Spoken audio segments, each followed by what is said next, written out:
একটা দপ্তরে কিছু যদি নমুনা দেখাইতে পারতো তাহলে আমরা বলতাম না কাজের মানুষ তাকে দাও। আচ্ছা শোন, তোর ভোট হচ্ছে শীতলকুচি বিধানসভা, তুই কি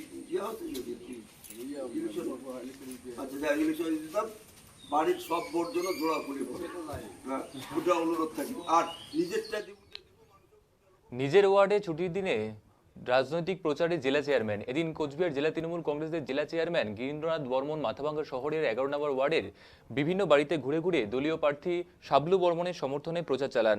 এদিন তিনি বাড়ি বাড়ি গিয়ে গিয়ে ঘরের ছেলে শাবলুকে জয়ী করার আবেদন জানান।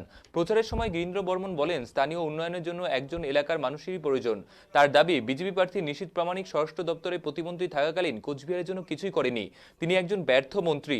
এবার মাথাভাঙ্গা বিধানসভা নির্বাচনে প্রার্থী হয়েছেন। তিনি একজন পরিযায়ী। ভোট নিয়ে ফের তিনি চলে যাবেন। নাগরিক পরিষেবার স্বার্থে শাবলু বর্মনকে বেছে নেওয়া উচিত বলে মত প্রকাশ করেন তিনি। ভোট দিবেন, আর ভোট দেওয়ার আগে নিজের বিবেককে প্রশ্ন করবেন, বাড়ির লোক দিবেন না তারিখ লোক দিবেন।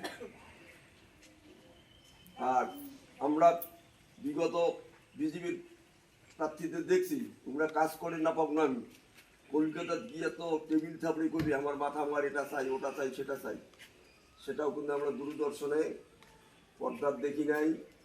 তাহলে শাবলু ঘরের লোক, শাবলুকে আমরা পাবো, বিপদে আপদে পাবো, এটা আমাদের আপিল আপনাদের কাছে।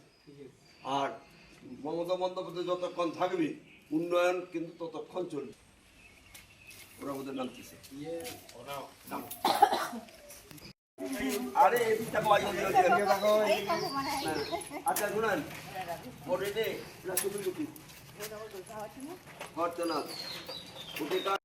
পরিকাঠামোর অভাব, কিন্তু ছুটির দিন, এই ছুটির দিনে আমরা 11 নম্বর ওয়ার্ড, আমার ওয়ার্ড 11 নম্বর সমস্ত নেতৃত্বের নিয়ে আমরা প্রচারে বেরিয়েছি।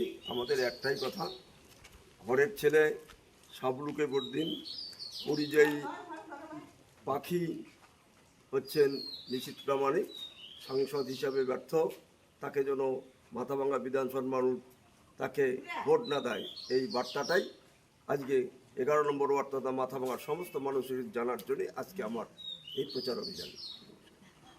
কিন্তু ছুটির দিন, এই ছুটির দিনে আমরা 11 নম্বর ওয়ার্ড, আমার ওয়ার্ড। শোন, তোর ভোট হচ্ছে শীতলকুচি বিধানসভা, তুই কি